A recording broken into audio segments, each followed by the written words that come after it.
Hello दोस्तों, मैं doctor Subrat. आज हम लोग पाइल्स के बारे में थोड़ा बोलेंगे।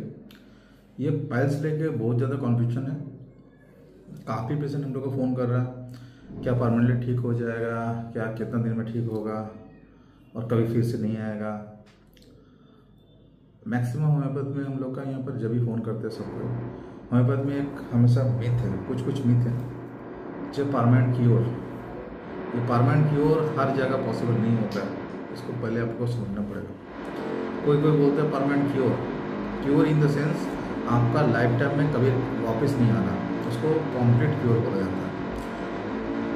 आप सीधी सी बात समझिए, पाइल्स में आप पकड़ लीजिए ट्रीटमेंट लेने के बाद तब 10 साल से 20 साल अच्छा रहा है, 20 साल का बाद अगर आता है उसको परमानेंट क्योर नहीं बोलेंगे। हाँ, लॉन्ग टर्म में आप बढ़िया रह सकते हैं, हम लोग के पास 10 साल 20 साल का भी पॉसिबिलिटी है, केस है। उस कंडीशन में हम लोग क्या करते हैं ना, जनरली रिटर्न नहीं होता है, मैक्सिमम टाइम ये क्योर ही होता है, लेकिन हम लोग नहीं क्लेम करते। बेसिकली ये हाइड्रेट है, हम लोग का ये मेन रास्ता है निकलने का, कचरा निकलने का। आप जैसा खाना खाएंगे उस हिसाब से उसका रिएक्ट होगा। मैंने आपको ठीक करके भेज दिया और आपने रेगुलरली ड्रिंक किया, नॉनवेज खाया, मांस खाया, मीट खाया, बहुत सारा चीज़ जो अनडाइजेस्टेबल पार्टिकल है या तो अनफूड पार्टिकल है वो को उसको रेगुलर कंज्यूम किए, उस कंडीशन में नहीं हो पाएगा। ठीक है, फिर से वो रेकर करेगा। हाँ, उस लेवल पे नहीं जाएगा, उसका पहले ही उसको आपको हल्का में ही ठीक हो जाएगा। लेकिन पाइल्स में मेनली जो सबको पता है पाइल्स क्या है, बेसिकली आप पाइल्स का टाइप क्या क्या है। ठीक है, पाइल्स में देखिए, एक होता है हेमोरॉइड्स, एक होता है एनल फिशर। ठीक है, हेमोरॉइड्स में इंटरनल एक्सटर्नल होता है। इंटरनल पाइल्स में कभी कभी पॉलिप रहता है जिसमें आपका मांस का एक पीस जैसा रहता है, वो मल्टीपल एंटी क्लॉकवाइज पोजिशन में रहता है। कभी कभी उसमें से इंटरनल ब्लीडिंग करता है, उसमें पेन नहीं होता है। ये इंटरनल पाइल्स की मैं बात कर रहा हूँ। एक्सटर्नल पाइल में आपका सूजन एकदम बाहर निकल कर दिखाई पड़ता है, उसका साथ आपका पॉलिप रह सकता है, वह नहीं भी रह सकता है, लेकिन सूजन रहता है, पेन रहता है, कभी कभी इन्फेक्शन भी होता है एक्सटर्नल पाइल्स में। एक्सटर्नल पाइल का साथ आपका पोलप्स भी रहता है, मतलब आपका रेक्टम नीचे उतर रहा है, first degree, second degree, third degree, fourth degree, इस हिसाब से। थर्ड डिग्री तक पॉसिबल है, फोर्थ डिग्री में पॉसिबल नहीं है, उसको आपको सर्जरी करना ही पड़ेगा। परमानेंट आपका रेक्टम बाहर आ जाना, वो अंदर नहीं जाएगा। जिस कंडीशन में हम लोग हाथ से घुसा रहे हैं वो थर्ड डिग्री पोजिशन होता है, उसको मेडिसिन से किया जाता है, मतलब अपने से घुसेगा अपने से निकलेगा। हम लोग टोनिसिटी बढ़ा देते हैं। और लास्ट और सबसे ज़्यादा खराब जो चीज़ है, ठीक है, ये रिकरेंट होने का कुछ साल बाद मेनली जो प्रॉब्लम होता है वो है पाइल्स का साथ आपका एनल फिस्टुला। रिकरेंट इन्फेक्शन कारण आपका एक ट्रैक्ट हो जाता है, दैट ट्रैक्ट में क्रिएट प्रॉब्लम। ठीक है, वो ज़्यादा चीज़ प्रॉब्लम करता है।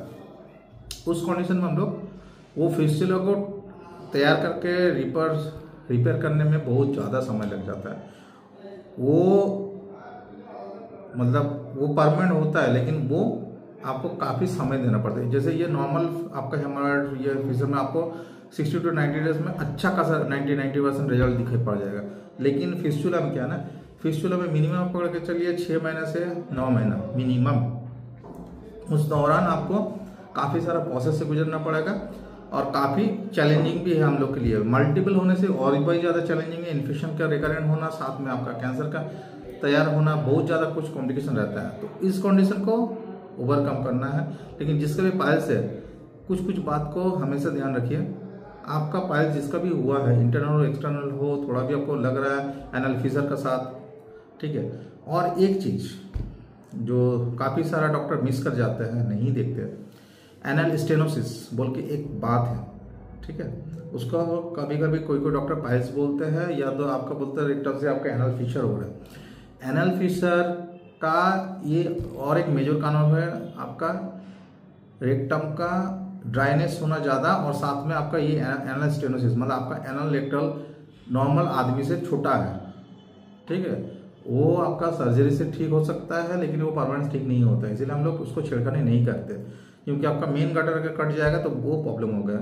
एक्सटर्नल गटर, इंटरनल गटर अगर कट दिया जाएगा तो उसमें आपको बहुत सारा प्रॉब्लम क्रिएट होगा।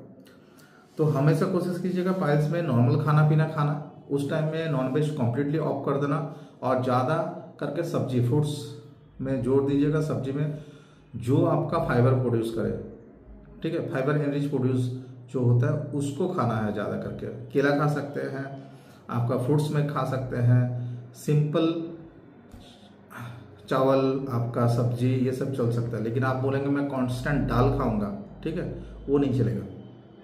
कोई तरह की भी दाल, that high protein might create problem. और बात करते हैं हम लोग होम्योपैथी मेडिसिन में, काफ़ी सारा मेडिसिन है।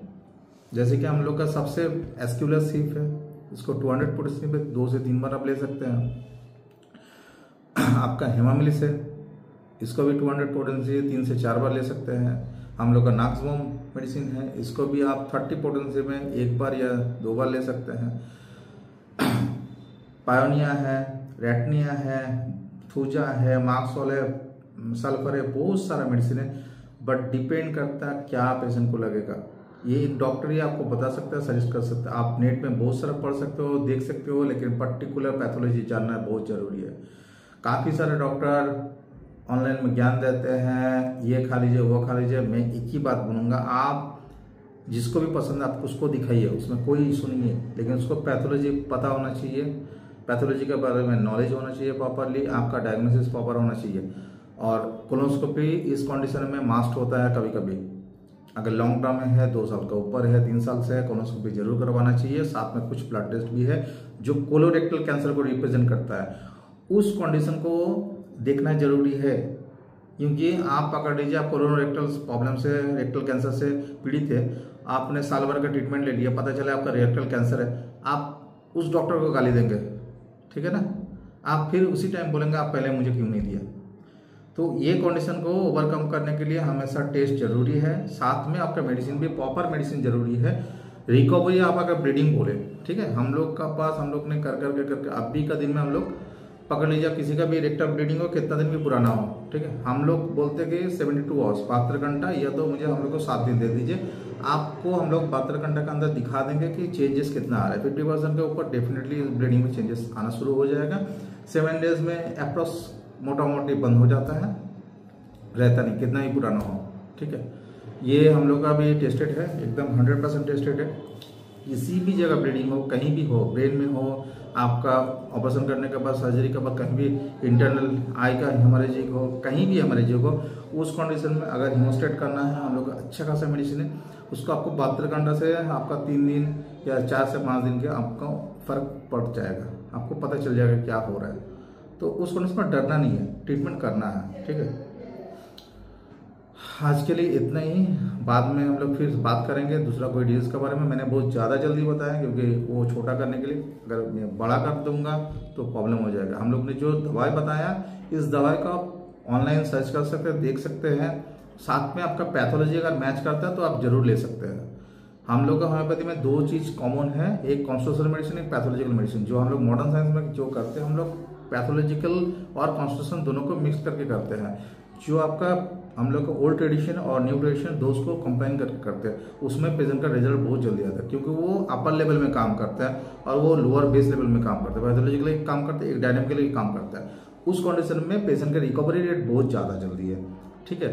मतलब पकड़ लीजिए 72 घंटे में पेशेंट को स्टेबल करना, बहुत ज़्यादा लहर जलन है, प्रॉब्लम है, आपको 72 घंटे में हम लोग दिखा देंगे कि मोटा मोटा स्टेबल हो रहा है पेशेंट, आपको पता चल जाएगा। तो वो कंडीशन वेरी करता है। आज के लिए इतना ही दोस्तों, बाकी बाद में एक बार जरूर हम लोग फिर से मुलाकात करेंगे। Thank you.